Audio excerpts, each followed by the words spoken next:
back to the Clinical Trials podcast series by Empower Clinics, where we explore the fascinating world of Empower's research and clinical trials initiative. This is the last episode, episode 4 of this series. We will wrap up our series with an exploration of Empower's key components, the roles and responsibilities, and how the business model plays out.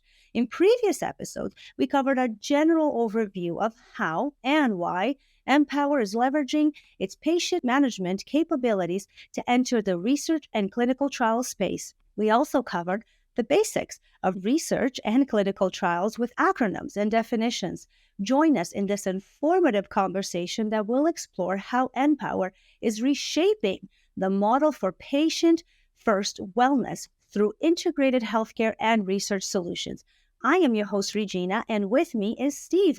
Welcome back, Steve. Thank you, Regina. I do appreciate it. Okay, so let me just get you started here. So how does the research and clinical trials initiative from Empower's impact its business model in the future? It's a great question, Regina. And, we're thinking about that constantly. So, from the series, what, I hope is coming across is that we're all kind of learning how this industry works, starting with, the sponsor. And in our case, in U.S. healthcare, that sponsor tends to be the big pharmaceutical companies, many of the household names that we all know. So they have enormous budgets, but they also have enormous opportunity and potential windfall in the future if their particular drug or medical device does achieve its FDA approval. That approval will, completely change and revolutionize the business model of that sponsor. So given the fact that they potentially have billions of dollars at stake on the other side of an approval, successfully managing a trial and a research project is just so critical. It's very competitive out there amongst the sponsors, and they have incredible new protocols and potential drugs coming to market that really change the future of all of our healthcare going forward. So the sponsor, as we know, typically outsources their work through to a CRO, a contract research organization. And that segment of the industry in its own right is massive. They're that sort of middleman between the SMO and the patient and the sponsor themselves. Now, for us as an SMO, that segment of the industry is critically important. And one of the key aspects or attributes for us is, one, being able to identify a site that is interested in participating in research. These sites are typically medical centers with medical doctors who typically are specialists and have research capability. We call them PIs, or principal investigators. And you might have seen recently that we've announced that we've had our fourth principal investigator sign on to the research agreement. So we're really positioning ourselves to be an effective site management organization with our first site located in Dallas, Texas.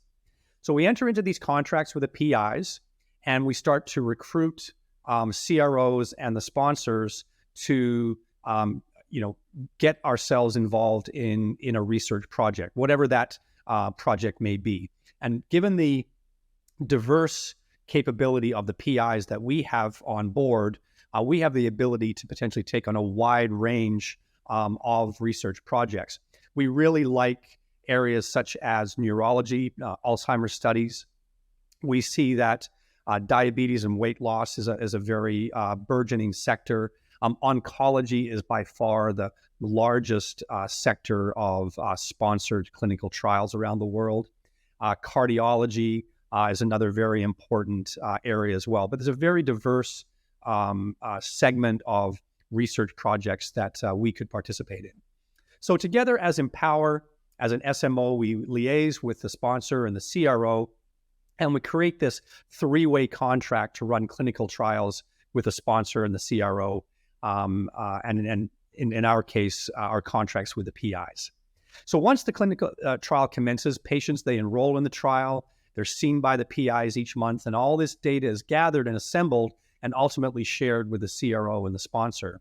As the SMO, we manage the day-to-day patient processes and interaction. Technology plays a really crucial role And we've always been a leader in technology and patient management. So we feel that bringing that to bear in this segment will be one of our strengths overall. So, that's kind of, how it works. There's an overall economic structure here that I think we should probably talk about as well. Yeah, and I think that this is, a part where our listeners are going to be really interested in. So, Steve, tell us what some of the key performance metrics are going to be significant for Empower in the future. Yeah, we think a lot about some key metrics. So, as we think about our role as an SMO in the overall sort of, ecosystem of research and clinical trials, some of the key metrics for us are going to be around how many PIs do we have? And the more PIs that we have, the more studies that we can run. So we anticipate each of our PIs are already volunteering to run multiple studies. So that count of the number of research projects that we have underway over time becomes an important metric. Another important metric is how many patients are in each trial, and what is the rate of patient increase, and how do they stack up over time? Because we understand the value or the economic value of a patient each year in a study. And then depending on how long that study lasts, and in some cases we see them lasting 12 months, 18 months, 24 months, and they even have renewal clauses if the sponsor feels they have not gathered enough data for that particular trial or project. So as we look at patient count, we see that as a key metric, knowing that there is a monetary value to that patient. Keep in mind that the sponsors, through the CRO and their management, are paying the PI or the SMOs, for all of the patient interactions each day, week, month, year. And in the contracts with the CROs and the sponsors, there's a very detailed payout schedule all the way along. So as an SMO, we know exactly what sort of the revenue flow should look like. And then on top of that, we understand our expense structures. So typically the PI is paid based on a percentage of the contract that is received from the sponsor and from the CRO. So that's a fixed cost. We know what it is. And that payment doesn't go out until our invoices are paid. So for us, it's a very comfortable variable cost model. Then the other key metrics for us are, what are our costs to get started? What are our ongoing costs? Again, the fact that we're leveraging existing medical centers means that we don't have to go out and buy a clinic. We don't have to go out and sign multi-year leases. It's a much more cost-controlled model of healthcare than some of the other sectors of healthcare that we've been involved in, previously. So we really like how that works. Then what we're able to determine is really what's left over at the end of all of this. So we like this sector of healthcare because of the strong cash flow that it does generate going forward. So it's quite easy for us to forecast. And as we look at these metrics in the future, we'll be able to report out to our followers exactly how we're doing. So how many patients have we accumulated this month or this quarter? How many research projects do we have? What is the retention rate of patients? Are they actually staying with the trial until the end?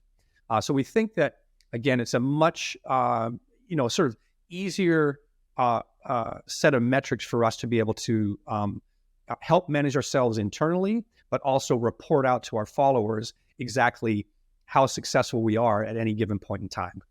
And that brings us to the end of the episode of the Clinical Trials podcast series by Empower Clinic.